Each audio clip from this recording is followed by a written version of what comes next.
여러분은 여러분 자신을 생각할 때에 나는 얼마나 가치 있는가 생각하십니까? 그러나 여러분의 가치는 여러분이 점수를 매기는 것이 아닙니다. 하나님께서 여러분을 사랑하신 만큼 여러분이 가치 있는 존재가 됩니다. 신부는 어떤 신랑을 만나느냐, 신랑에게 얼마만큼의 사랑을 받느냐에 의해서 가치가 매겨지는 것과 같은 이치입니다. 최종 나의 가치도 하나님께서 결정하십니다. 프랑스의 유명한 화가 폴 고갱은 그 인생의 마지막 작품으로 이런 그림을 그렸습니다. 그림은 이 마지막 작품의 심려를 쏟았지만 이 그림을 그리는 가운데 굉장히 어려움을 겪었어요. 습진, 매독, 결막염 이런 건강상의 어려움도 있었고 재정적으로도 어려워갖고 빚을 많이 졌고 그 와중에 사랑하는 딸의 죽음을 통보받기도 했습니다. 이에 그의 친구에게 보낸 편지에서 고갱은 나는 1897년 12월에 자살할 것이다 계획을 밝히고 자살하기 전에 자기의 생각을 집대성한 대형 캠퍼스 작품을 그리고 싶다는 것입니다. 그래야 그 생의 마지막으로 그린 그림이 이것인데 그는 자살 직전에 완성한 이 그림의 제목을 우리는 어디서 왔고 우리는 무엇이며 우리는 어디로 가는가 그렇게 제목을 붙였습니다. 그리고 나서 자살을 실제로 했습니다. 훗날 프란시스 세포 목사는 그의 저서에서 고갱이 그 자신이 그린 그림을 통해서 던진 질문, 우리는 어디서 왔고 우리는 무엇이며 우리는 어디로 가는가? 그 자신의 생각을 담았기 때문에 스스로의 대답, 결국은 이것이었다는 거예요. 온 것도 없고 아무것도 아니며 갈 것도 없다.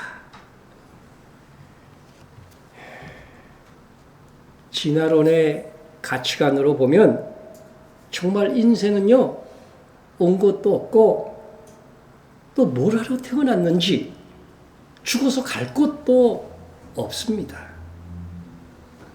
그저 살다가 사라지는 거예요. 그들은, 진화론자들은 이 세상이 어떻게 생겨나느냐? 수억만 년 전에 우주가 대폭발했다는 거예요. 아니, 우주가 대폭발했으면 폭발한 우주는 그럼 어떻게 생긴 거야? 생겨난 거야? 그 질문을 던져야 되잖아요. 그런 질문은 없어요. 그냥 우주가 대폭발했다고 합니다.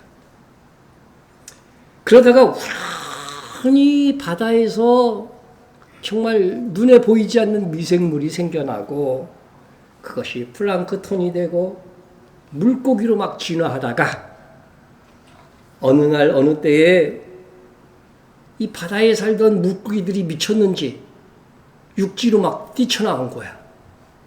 그래서 생존하기 위해서 땅에서 이 진화하다가 육지 생물이 됐다는 겁니다.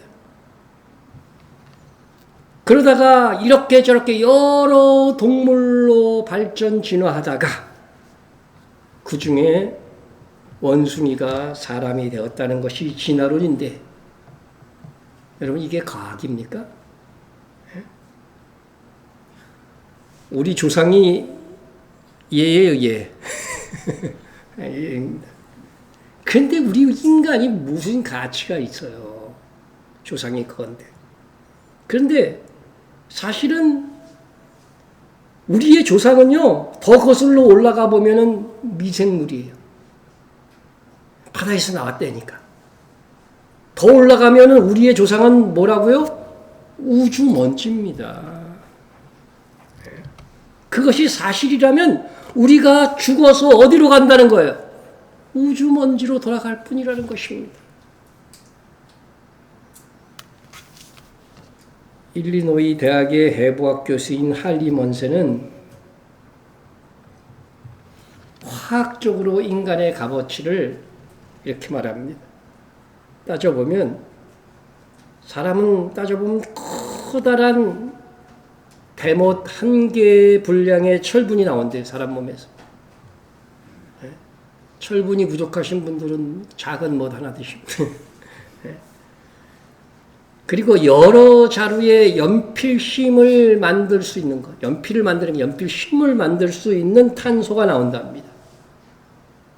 그리고 성냥개 위에 불 붙일 수 있는 인과 유황이 어느 정도 나온답니다. 그리고 우리 몸에 잘 먹어갖고 지방질이 많아갖고 웬만한 사람들은 비누 7장을 만들 수 있는 지방 성분이 있다는 겁니다.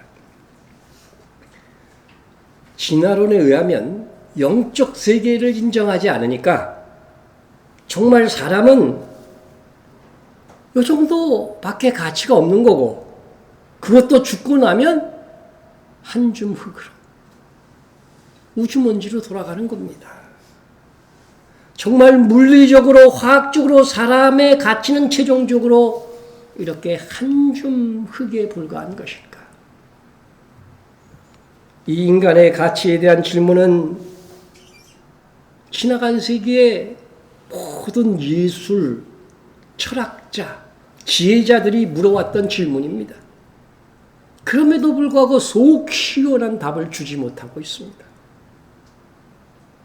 그럼 사람의 가치는 누가 제일 잘 알까요? 사람을 창조하신 분이십니다. 시계를 만든 사람이 시계에 대해서 제일 잘 알고 자동차를 설계한 사람이 자동차에 대해서 제일 잘 알듯이 사람을 설계하시고 창조하신 분이 사람의 가치에 대해서 가장 잘 아는 것입니다.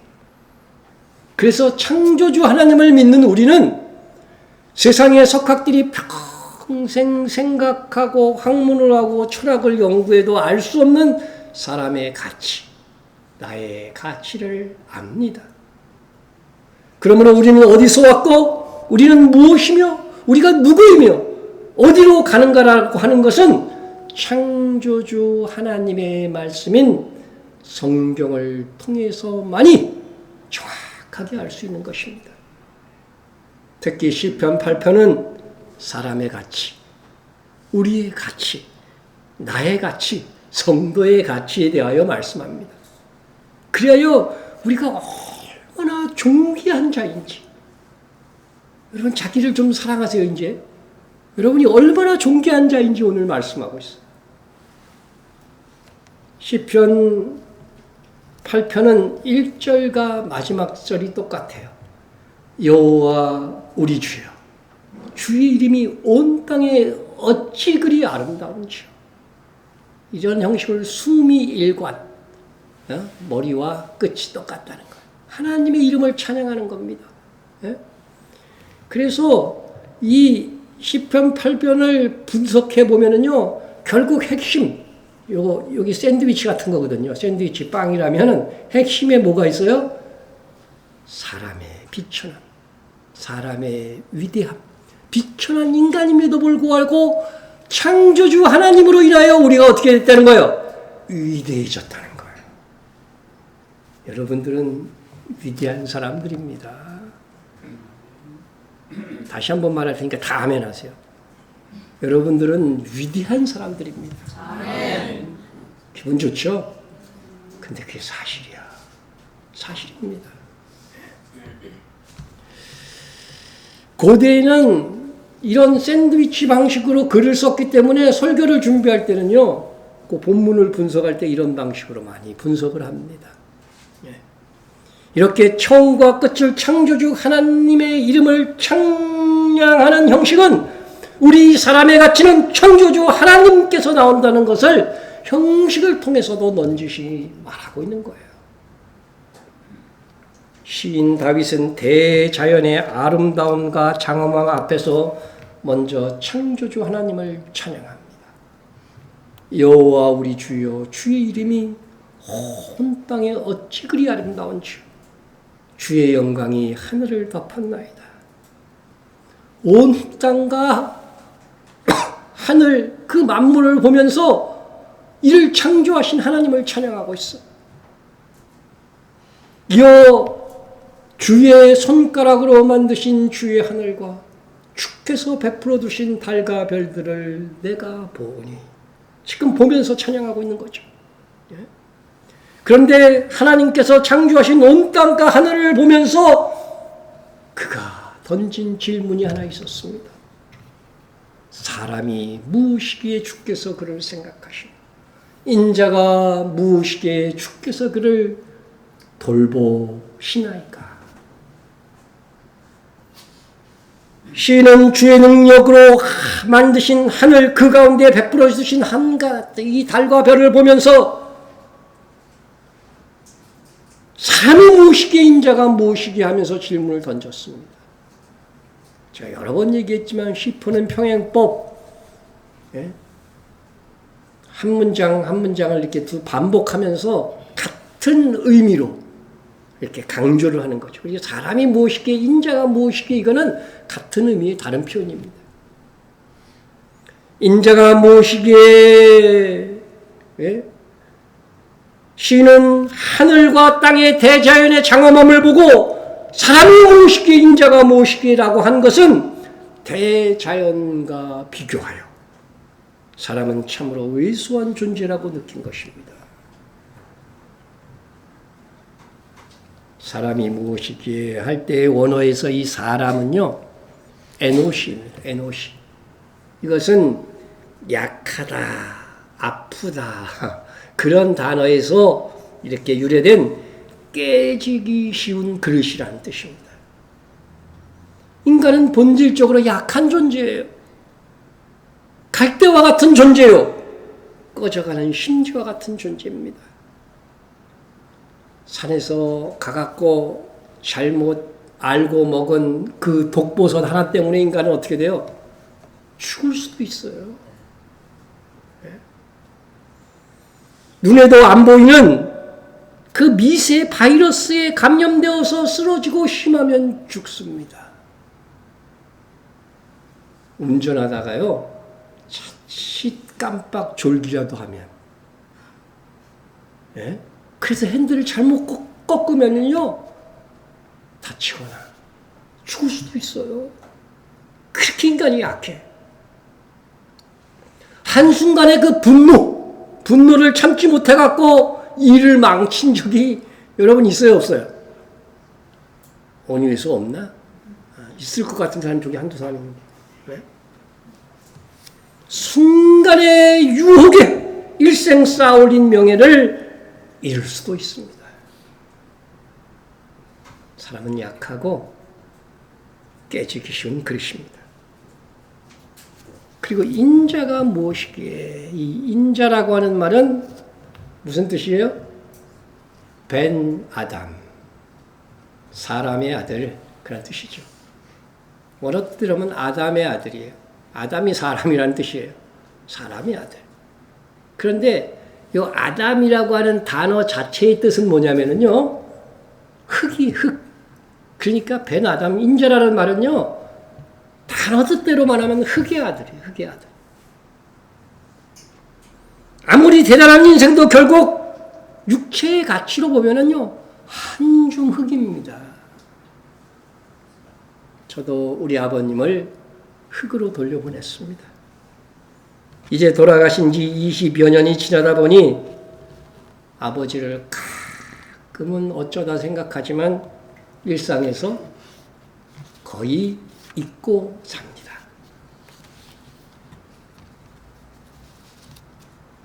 여러분, 죄를 남기고 말없이 사라지는 모닥불처럼, 우리 인생이 모닥불처럼 활활 타오를 때가 있죠. 전성기가 있습니다.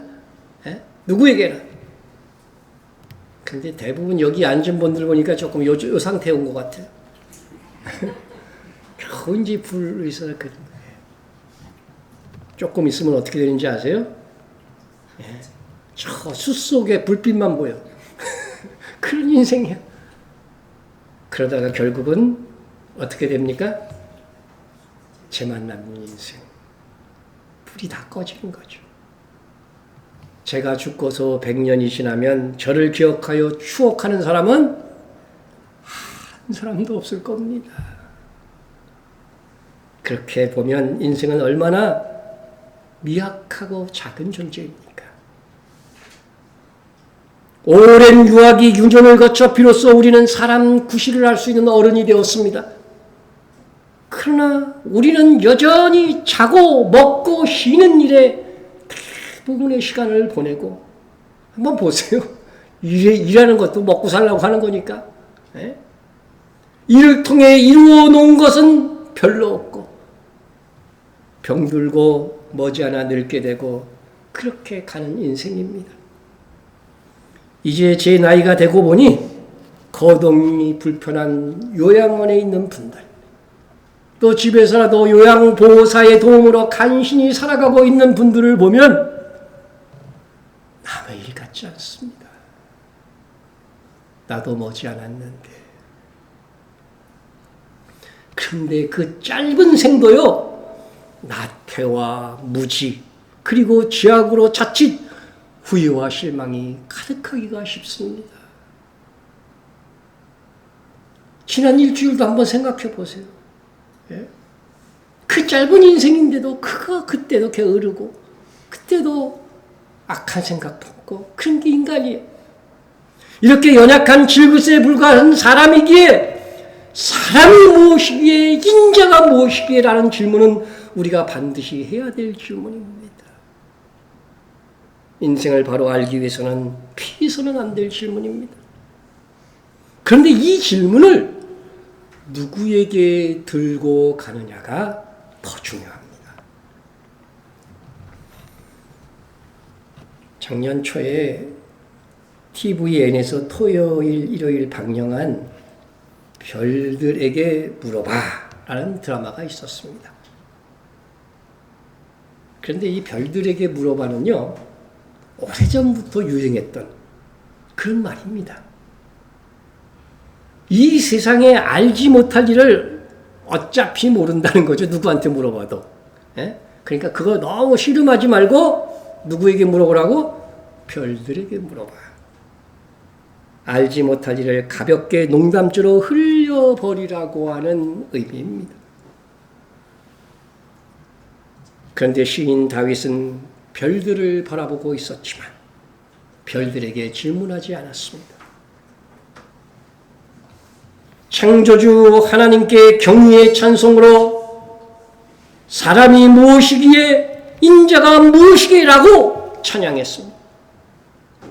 이것은 질문이기 이전의 감탄입니다. 이렇게 보잘것없는 인간임에도 불구하고 그런 의미입니다.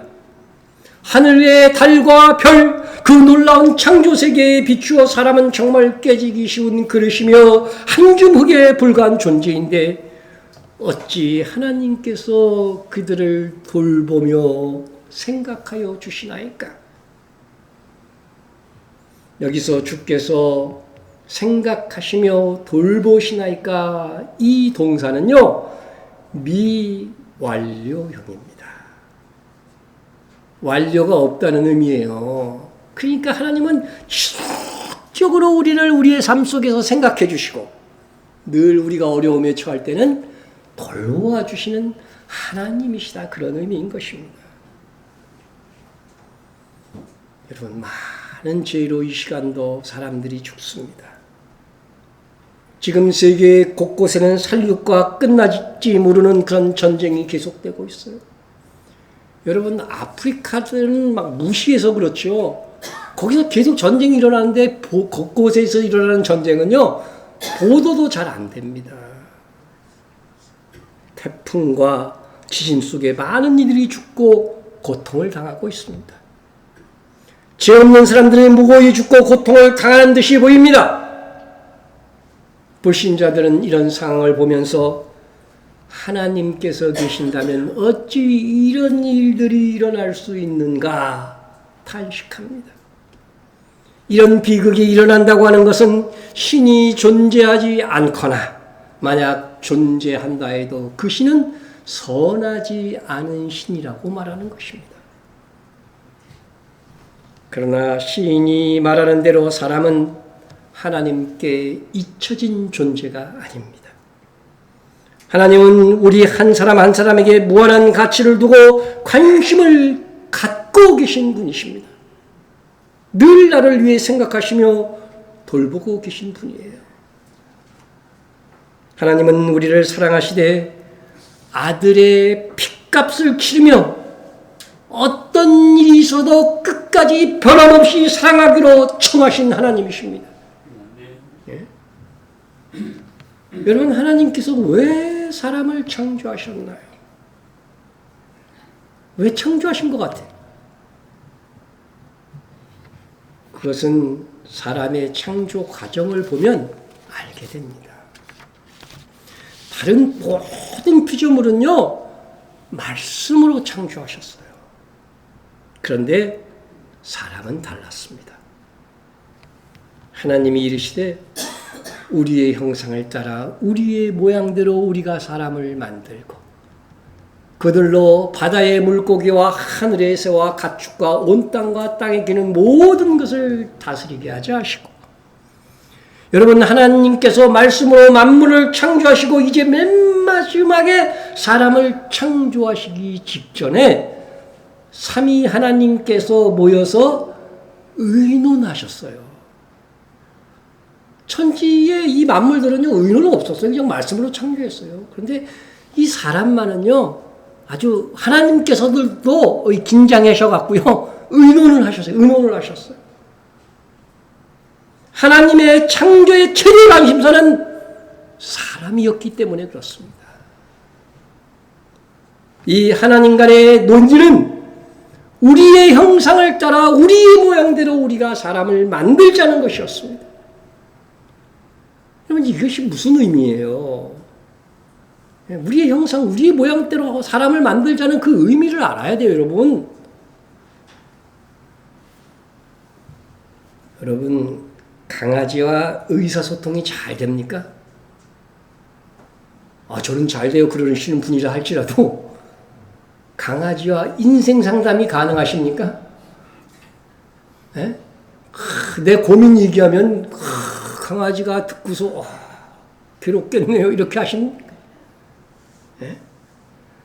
강아지뿐만 아니라 소나 염소도 어느 정도까지는 우리와 교감이 됩니다. 하지만 사람과 사람 간의 교통, 하나님은 하나님 간의 교통, 그것만 가능한 거예요, 사실은. 하나님께서 사람을 하나님의 형상, 하나님의 모양을 따라 창조하시기로 한 것은 사람을요, 하나님과 교통할 수 있는 곳, 사랑의 대상, 교제의 대상으로 창조하셨다는 것입니다. 보이지 않는 하나님이시기 때문에 우리의 육체가 하나님의 형상이라는 건 아니에요. 하나님의 모양이라고 한 것은 아닙니다. 사람에게 하나님과 교통할 수 있는 영과 혼을 넣어 창조하셨다는 것입니다. 동물은 영이 없다는 거 어떻게 알아요? 하나님과 교통 불가능하잖아요. 영이 없으니까. 우리는 하나님과 교통할 수 있는 영과 혼을 넣어서 창조하셨다는 거예요. 그래서 하나님의 형상이 우리에게도 있기 때문에 하나님과 교통할 수 있는 거예요. 그래야 하나님께서는 다른 만물은 단지 말씀으로 있으라 하셨으나 사람은 직접 손으로 빚으셨습니다. 그리고 어떻게 하셨습니까? 여호와 하나님이 땅의 흥으로 사람을 지으시고 생기를 그 코에 불어넣으시니 사람이 생명이 되니라. 여러분, 예수님이 그 성령을 말씀하실 때 후 하고 성령에 대해서 얘기하셨어요. 성령의 회복, 믿는 자들에게 회복을 그렇게 말씀하셨는데 이 창조 때에 이것을 재현하는 거예요. 예? 생기의 그 코에 탁 불어넣으시면서 생명, 영적 존재가 된 것입니다. 예? 그래서 우리는 하나님, 사람만이 종교를 갖고 사람만이 하나님과 교통을 해요. 그런데 인간이 죄를 지음으로 어떻게 된 거예요? 하나님만 교통해야 되는데 다른 영적 주체인 타락한 귀신들과 막 교제하기 시작한 거예요. 그래서 무슨 종교가 생겨난 거예요? 다른 종교, 이방 종교가 생겨난 것입니다. 우리는요, 교제가 목적이에요. 우리 지난주에도 이 말씀 봤죠. 너희를 불러 그의 아들 예수 그리스도 우리 주와 더불어 뭐하여? 교제하게 하시는 하나님은 미쁘시도다. 이 말씀으로도 하나님께서 우리를 사랑의 대상으로 창조하신 것이 틀림없음을 확인할 수가 있습니다. 하나님은 우리를 창조하실 때 우리를 사랑의 대상으로 창조하셨기 때문에 우리의 권위도요 높여주십니다. 어떤 존재로 지으셨나요? 그를 하나님보다 조금 못하게 하시고 영화와 종교로 간을 씌우셨나이다. 옛날에는 이게 천사보다 조금 못하게 이렇게 번역이 됐었죠. 그것은 원문에 충실한 거. 어떻게 하나님보다 조금 못할 수 있어? 그래갖고 번역자들이 있는 대로 해서 번역해야 되는데 하나님보다 조금 못하게. 이것은 하나님 다음의 존재라는 의미예요. 다음의 존재다. 하나님께서 사람을 하나님 다음의 존재로 창조하시다. 그 다음에 영화와 종기로 관을 씌우셨다는 것입니다. 이 관은 만물을 다스리는 왕관이에요. 왕관. 그것은 다음 절에서 알 수 있습니다. 주의 손으로 만드신 것을 다스리게 하시고 하나님이 왕이시기 때문에요. 그 왕권을 우리가 물려받아서 그 왕권을 대리하는 것입니다. 만물을 그의 발 아래 두셨다는 거예요. 곧 소와 양과 들짐승이며 공중의 새와 바다와 물고기와 바닷길에 다니는 것이니라. 우리 인간이 타락해서 그렇죠. 이제 회복된 하나님의 나라에서는요. 수많은 동물들이 우리의 지시에 다스림을 받습니다. 예? 낙타 타고 싶으세요? 낙타야 일로 와. 나 좀 태워줘. 태워줄 것입니다. 그런 나라? 하나님은 애초에 우리를 그렇게 기본적으로 그렇게 모든 인간은 하나님을 믿고 하나님이 택하신 자는 그러한 영광의 간호를 씌워 주셨다고 하는 것입니다. 하나님의 피조물 중에 최고의 권위를 가진 하나님의 다음의 권위로 하나님을 대리하는 다스리는 그런 왕직을 맡기신 것입니다. 우리는 하나님께서 창조한 피조물을 다스리는 하나님의 대리인이요 집사요 청직이요 동역자로 지음을 받았습니다. 기분 좋죠? 네. 맨날 이것저것 하라고만 하는 설교만 했는데 이런 설교는 기분 좋아. 우리는 하나님의 모든 피조물을 맡아 관리하는 존재입니다. 하나님은 우리를 처음 창조할 때부터 우리에게 하나님께서 지으신 들짐승과 심지어 바다에 사는 물고기와 바닷길에 다니는 생명들까지도 다스릴 하나님을 대리하는 왕으로 지으신 겁니다. 내가 이때가 오면은요, 꼭 한번 타보고 싶은 게 돌고래 한번 타보고 싶어. 돌고래 타고서요, 쭉 바다를 헤쳐 나가는 것입니다. 우리는 아무 계획 없이 이 땅에 떨어진 존재가 아니에요. 우리가 잘 아는 복음성가 중에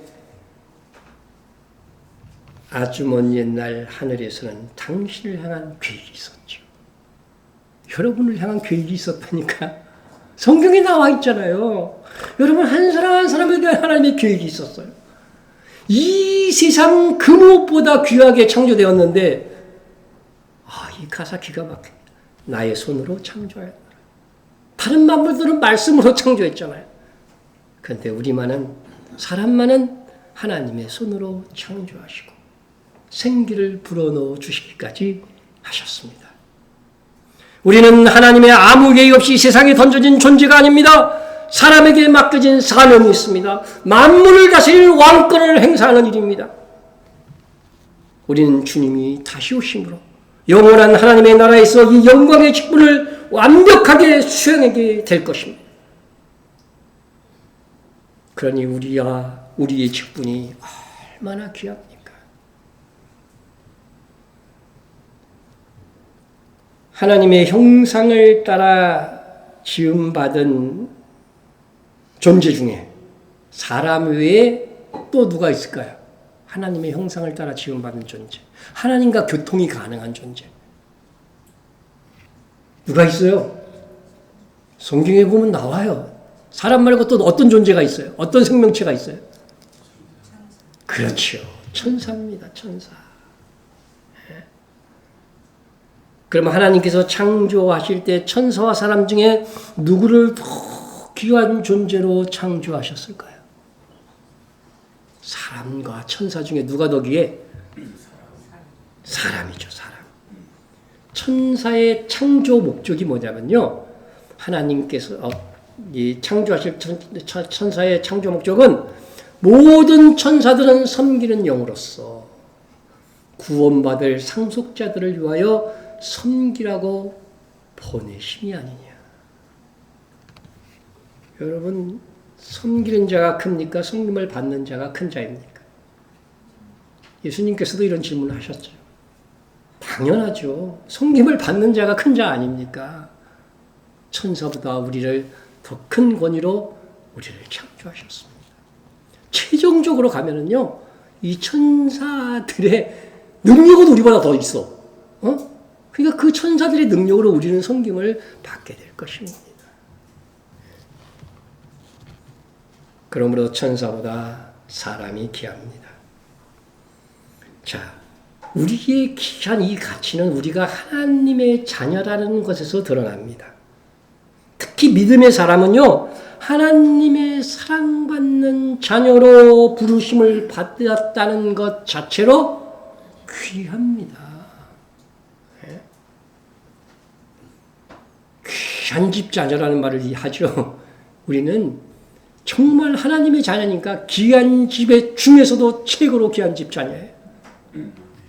영접하는 자, 그 이름을 믿는 자들에게는 무슨 권세를 주셨다고요? 그렇죠. 하나님의 자녀가 되는 권세. 이 권세보다 큰 권세가 어디 있어요? 자녀이면 상속자이니 이런 말씀이 있죠. 우리 인생의 모든 삶의 행위를 통해서 상속자의 권위가 있습니다. 상속자예요. 이는 하나님의 자녀라는 의미는 뭐냐면요. 이는 혈통으로나 육적으로나 사람의 뜻으로 나지 아니하고 오직 하나님께로부터 난 자들이니라. 여러분, 하나님께서 우리를 자녀로 낳았다고 얘기했어요. 여러분, 자녀로 낳았다고 하는 것은요, 하나님께서 자녀로 낳았다는 것은 하나님께서 우리를 낳고자 해산의 고통이 있으셨다는 것입니다. 이것은 처음부터 하나님께서 기획하신 일입니다.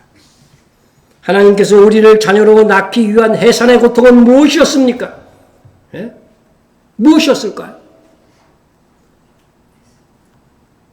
창세 전에 그리스도 안에서 우리를 택하사.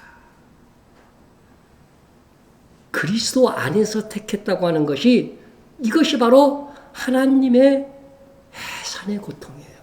하나님도 우리를 쉽게 낳은 것이 아니라는 거예요. 자, 하나님께서 아담과 하와 최초의 남자와 여자를 만드시고 각종 나무 열매는 다 먹게 하시고 동산 중앙에 있는 선악을 알게 하는 나무의 열매는 먹지 말라고 하셨습니다. 여러분, 그러면은 하나님께서 아담과 하와가 선악과를 따먹을 줄 알았을까요? 몰랐을까요? 대답 좀 하세요. 알았어요? 몰랐어요? 뭐 알았어도 있고 몰랐죠도 있고 막 그렇습니다. 네. 하나님께서 창세전에 그리스도 안에서 우리를 선택했다고 하는 것은 아담이 선악과를 따먹을 줄 알고 타락할 것을 이미 알고 있었던 거예요. 왜냐하면 만일 아담이 선악과를 따먹지 않았다면 그리스도께서 십자가를 지실 필요가 있어요, 없어요? 없는 거잖아요. 그러니까 이미 따먹을 줄 알고 창세전에 그리스도께서 죽으심으로 인해서 우리가 구원받을 것을 작정해 놓으셨다는 거예요. 그러므로 하나님께서 그리스도 안에서 우리를 선택하셨다는 것은 아담이 하나님의 말씀에 불순종하여 선악과를 따먹고 온 인류가 죄인 될 것을 아시고 그 죄를 사하기 위하여 그리스도의 대속적 죽음을 예비하셨다는 것입니다. 그리고 그 중에 하나님께서 선택한 사람만이 그 예수님의 대속의 피를 믿고 하나님의 자녀가 되는 것입니다. 창세전에 그 기쁘신 뜻대로 우리의 행위가 아니라 그냥 하나님께서 기뻐하시는 자들로 여러분은 선택받은 것, 기쁘신 뜻대로 우리를 예정하사 예수 그리스도로 말미암아 누구의 자녀? 하나님의 자녀, 자기의 아들들이 되게 하셨으니.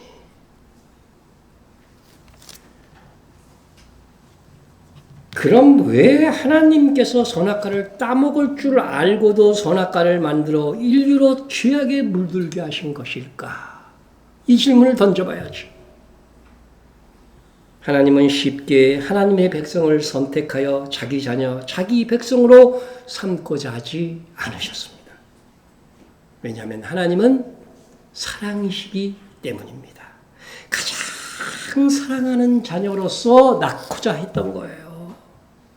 아들 예수님의 십자가를 지시는 고난은 하나님께도 말할 수 없는 고통이요 희생이었습니다. 하나님은 자기 자신을 희생하시는 헌신과 해산의 수고를 통해 자녀인 우리를 낳고자 하신 것입니다. 하나님께서는 그렇게 사랑의 십자가, 해산의 수고를 통해 우리를 낳으심으로 우리를 더 같이 있고 도무지 우리를 버릴래야 버릴 수 없는 사랑의 대상이 되게 하신 것입니다. 그러니까요, 이 세상의 모든 것은 하나님에 대한 모형이라고 그랬잖아요. 부모가 자식을 사랑하는 거. 낳을 때 해산해서 고통하잖아요. 그리고 낳고 나서도 뭐예요? 양육하고, 그죠? 돌보는 일들을 하잖아요. 하나님이 그렇게 하신다는 거예요, 우리를요. 그러면은 그런 자녀는 어떻게 해요? 버릴래야 버릴 수 없고, 끊을래야 끊을 수 없어요. 부부관계에는 이혼이라는 것이 있지만, 부모 자식 관계 끊어봐. 뭐 어떻게 끊어지나? 안 끊어진다니까. 하나님의 자녀라는 그 의미는요, 구원이 취소되지 않는다는 거예요. 어떻게 부모 자식 관계가 취소되고 끊어집니까? 흔히 부모가 내가 너를 어떻게 키운 자식인데 하는 말을 합니다. 하나님은 예수님의 희생을 통해 우리를 낳으셨고 그 이후에도 늘 우리를 생각하시며 돌보시는 양육의 수고를 하십니다. 하나님과 예수님의 십자가의 해산의 진통으로 우리는 자녀와 왕적 신분을 회복하였고 우리의 영광과 존귀도 주님 다시 오시는 그날에 회복될 것입니다. 그것을 예언하는 구절이 시편 8편 2절입니다. 주의 대적으로 말미암아 어린 아이들과 젖먹이들의 입으로 권능을 세우시며 이는 원수들과 보복자들을 잠잠하게 하려 하십니다.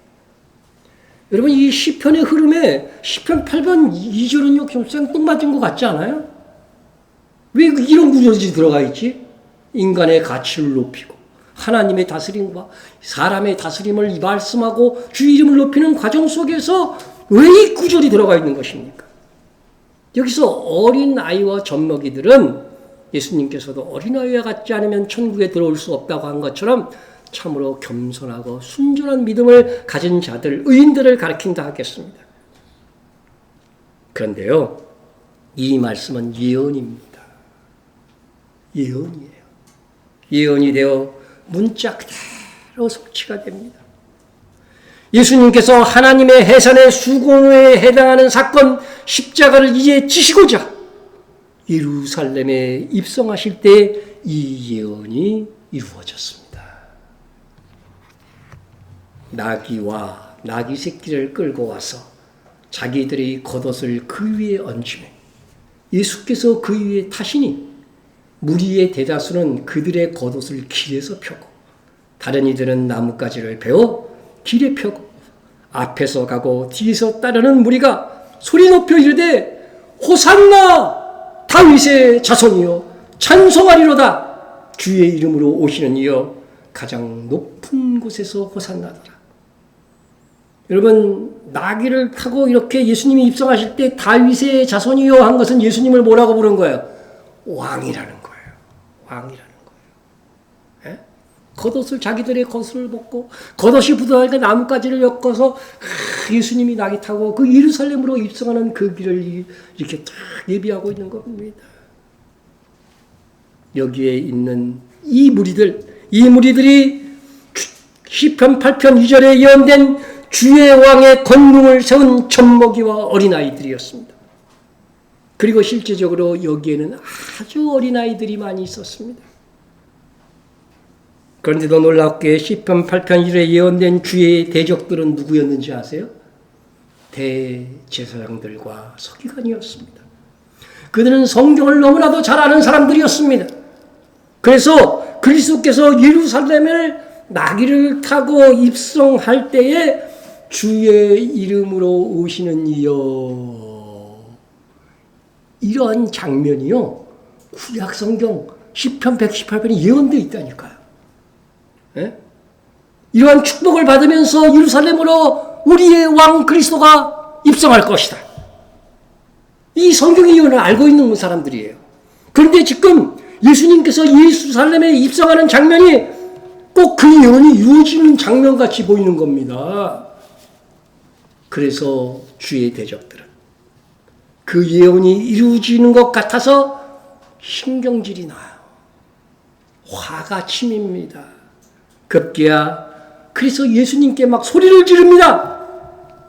대제사장과 서기관들이 성전에서 소리질러 막 소리 고함 지르면서 호산나 다윗의 자손이 하는 누구를 보고 어린이들 시편 8편의 2절에 말한 그 어린아이들인 거죠. 어린이들을 보고 노하여 말하되 그들이 하는 말을 듣느냐? 이게 무슨 뜻입니까? 저 어린아이들의 말은 예언된 그리스도에게 돌려야 되는 그러한 찬양이니까 예수님께 뭐라고 말하는 거예요? 당신은 그리스도가 아니지 않나고 저 말을 직접 멈추게 말하라고 그렇게 요구하는 것입니다. 그렇게 성경을 안다는 대제사장과 서기관들이요 예언된 메시아가 오는 이 장면 속에서도 그것을 알지 못하고 오히려 주의 대적이 되는 것입니다. 그러나 예언은 이루어집니다. 예언을 이루실 능력이 하나님께 있기 때문입니다. 대제사장과 서기관들의 분노에 찬 요구에 예수님께서 시편 8편 2절을 인용하여 이렇게 말씀하십니다. 예수께서 이르시되 그렇다 어린 나귀와 이 시편 8편 2절에 있는 말씀이에요. 어린 나귀와 젖먹이들의 입에서 나오는 찬미를 온전하게 하셨나이다 함을 너희가 읽어본 일이 없느냐. 시편 8편 2절을 인용해서 말씀하셨습니다. 이는 주님께서 시편 8편 2절에 예언된 어린아이와 젖먹이의 입에서 나오는 찬미로 주의 권능을 세울 것이라는 예언이 지금 이루어지고 있는 것이라고 말씀하신 것입니다. 성경을 그렇게 안다고 하는 전문가들에게 왜 지금 상황 속에서 이 상황을 분별하지 못하고 어리석게 반응하고 있느냐 질책하고 계신 거죠. 주의 대적들은 많은 무리의 찬송에 이를 결코 금할 수가 없었습니다. 하나님은 시편 8편 2절 말씀을 통해 하나님을 믿는 하나님의 자녀들을 구원하시고 영광되게 할 예수 그리스도의 사역에 대하여 이미 1000년 전에 예언해 놓은 것입니다.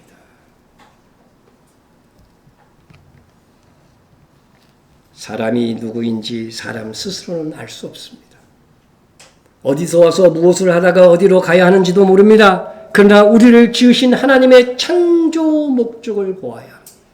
우리가 우리 됨은 이렇게 희생하여 죽으신 예수 그리스도 하나님의 해산의 고통으로 우리는 영원한 존재, 거룩한 존재, 빛나는 존재가 되었다는 것을 시편 8편 2절을 통해서 말씀하고 있는 것입니다.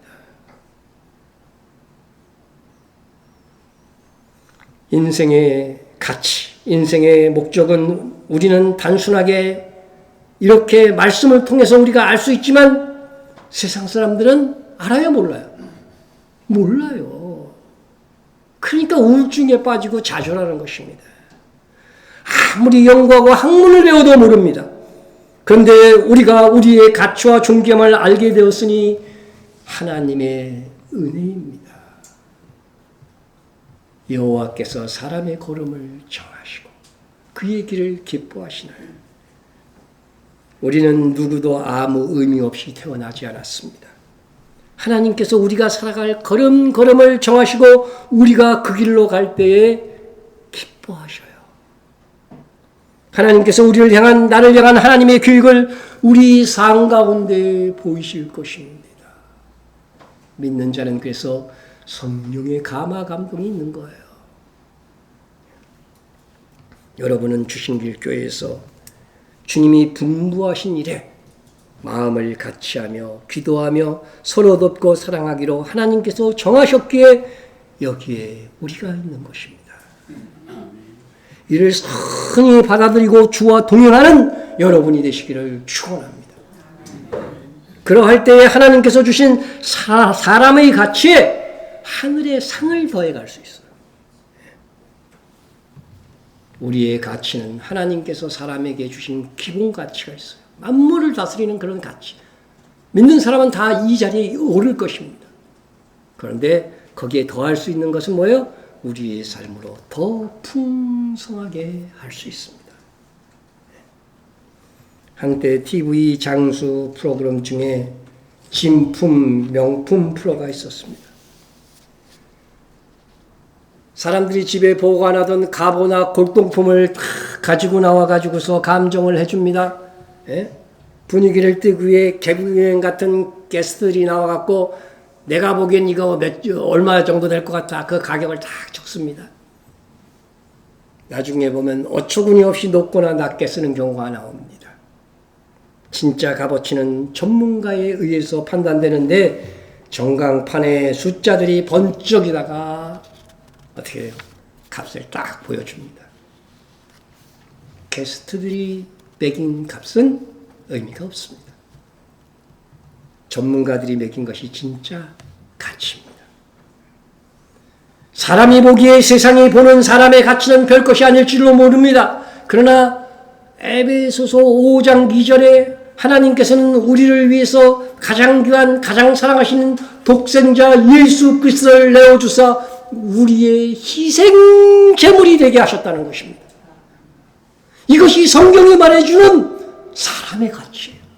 하나님이 가장 사랑하는 아들을 내어주시기까지 사랑한 존재, 그것이 여러분이고 우리입니다.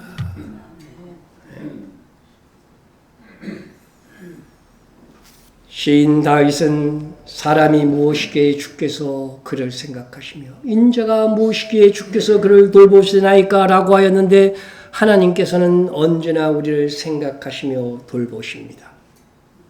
이것이 또 다른 우리의 가치입니다. 이는 달리 말하면 하나님의 관심이 우리에게 있다는 것입니다. 저기 막 아이들이 막 놀고 있어도요, 엄마 눈에는 누구만 보여요? 엄마 눈에는 내 자식만 보여. 여러분, 하나님의 관심이 자녀인 우리에게 있습니다. 관심은 사랑입니다. 어릴 때 현재명의 시인 고향 생각을 불렀었는데 제가 음치만 아니면 불렀으면 좋겠는데 해는 져서 어두운데 찾아오는 사람 없어. 밝은 달만 쳐다보니 외롭기 아니었다. 예. 여러분, 우리가 늙어서 이 동시와 같은 처지가 될지라도 너무 슬퍼하지 맙시다. 왜냐? 하나님의 관심이 나에게 있기 때문입니다. 여러분, 그런 말이 있습니다. 사람이 20대인 남들이 어떻게 생각할지를 걱정합니다. 그래서 20대 이하 사람들은요, 애들은 롱패딩이 유행하면 다 입어야 되는 양상. 거기서 이제 안 벗어나야 돼. 20대는 남들이 나를 어떻게 생각할까? 남들이 다 입는 거 나는 그렇게 안 입고, 그러면 안 되는 거예요. 근데 40대가 되면 남에게 신경 끄고